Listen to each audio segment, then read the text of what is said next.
Hello everyone, welcome to our channel. This is Srishti Agrawal. तो I hope आप सभी worksheets के सॉल्यूशन देख रहे होंगे और हमने इंग्लिश सब्जेक्ट का वर्कबुक जो है कंप्लीट कर लिया है। अगर आपने किसी कारणवश कोई भी वीडियो मिस कर दिया है उस वर्कशीट से रिलेट या वर्कबुक से रिलेट, तो आप हमारे चैनल की प्लेलिस्ट से चेकआउट कर सकते हैं।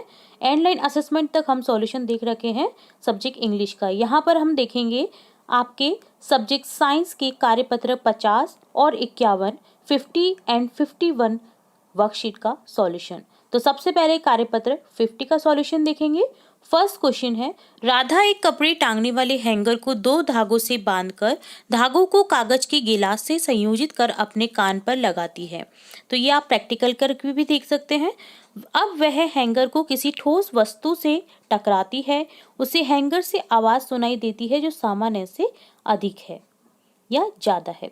तो 2 धागों से बांधकर धागों को कागज के गिलास से संयोजित करने पर वह कान पर लगाती है। तो ऐसा आप भी कर सकते हैं।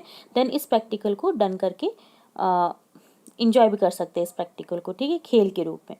तो क्वेश्चन है, राधा को हैंगर की ध्वनि सुनाई दी क्योंकि हैंगर से कंपन उत्पन्न हुए।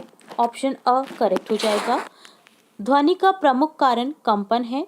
यदि राधा कागज के गिलास को कान से हटा दे तो हैंगर की ध्वनि कम सुनाई देगी।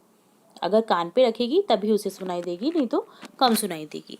सेकंड क्वेश्चन है, निम्न वस्तुओं को हथौड़े से पीटते हैं तो सबसे अधिक ध्वनि किसमें सुनाई देगी? विद्यालय की घंटी में। लकड़ी का गत्ता, लोहे की टेबल, गीली जमीन, तो सबसे ज्यादा आवाज जो सुनाई देगी वो हमें विद्यालय की घंटी में सुनाई देगी। विद्यालय की घंटी को हथौड़े से पीटकर उसे स्पर्श करने से कंपन अनुभव करते हैं। कंपी होने वाले वाद्य यंत्रों के नाम लिखिए जिन्हें विद्यालय में उपयोग लिया जाता है, जैसे हारमोनियम, ढोलक, तबला, घंटी, गिटार, बांसुरी। यदि पानी से भरे कांच के गिलास व खाली गिलास को चम्मच से पीटा जाए तो किसमें अधिक कंपन होगा? खाली गिलास में। भरे हुए पानी के गिलास में इतना नहीं होगा जितना खाली गिलास में होगा। तो ये सभी प्रैक्टिकल आप करके देख सकते हैं। बहुत ही रोचक जो कार्यपत्रक है वो है। तो यहाँ पर देखिए कार्यपत्रक 50 का सॉल्यूशन डन होता है। अब देखेंगे कार्यपत्रक 51। तो क्वेश्चन फर्स्ट है, हरि को प्रयोग करना अच्छा लगता है। उसने एक निर्वात पंप लगी कांच की बड़ी बोतल ली। निर्वात पंप लगी एक इस तरह की बोतल ली उसने। एक मोबाइल को बोतल में रखकर उसका ढक्कन बंद कर दिया। अब मोबाइल की घंटी बजाई एवं आवाज को ध्यान से सुना। अब निर्वात पंप की सहायता से बोतल की सारी हवा बाहर निकालकर बोतल को निर्वातित कर दिया, यानी उसमें कोई हवा नहीं रही, उसने पैक कर दिया उसे बिल्कुल हवा निकाल करके। धीरे धीरे मोबाइल की घंटी की आवाज कम सुनाई दी। तो हरि के प्रयोग के आधार पर निम्न प्रश्नों के उत्तर दी कि हरि को ध्वनि कम सुनाई क्यों दी? बोतल में वायु की कमी के कारण। बोतल में वायु की कमी होने को क्या कहते हैं? बोतल का निर्वातित होना। निर्वात में ध्वनि का संचरण होता है? जी नहीं, निर्वात में ध्वनि का संचरण नहीं होता है, यानी कि जहाँ वायु नहीं है वहां पर आप कुछ भी नहीं सुन सकते हैं, वहां से कुछ भी नहीं सुन सकते। ध्वनि के संचरण के लिए आवश्यक होता है कोई भी मीडियम माध्यम। सेकंड क्वेश्चन है, ध्वनि कंपन से बने विक्षोभ का चित्र बनाइए। तो इस तरह का विक्षोभ होता है ध्वनि से कम कम कम ज्यादा ज्यादा ज्यादा ज्यादा, तो ये फैलता हुआ जाता है। इस तरह से आपको ड्रॉ करना है इस चित्र को। थर्ड क्वेश्चन है, ध्वनि के संचरण के लिए ठोस, द्रव, गैस माध्यम की आवश्यकता होती है। सारणी में दिए गए कथन को पढ़कर सही माध्यम लिखिए। ठोस, द्रव, गैस में से कोई एक। किसी धातु की छड़ के एक सिरे पर खटखटाने से दूसरे सिरे पर उसकी आवाज सुनाई देती है, ठोस में। पानी में रखी कॉल बेल यानी घंटी की आवाज सुनाई देना, द्रव।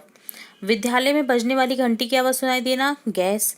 छोटे बच्चों का माचिस धागे से बने खिलौनों में वार्तालाप से आवाज सुनाई देना, ठोस। डॉक्टर द्वारा स्टेथोस्कोप से धड़कन की आवाज सुनाई देना, ये भी ठोस है।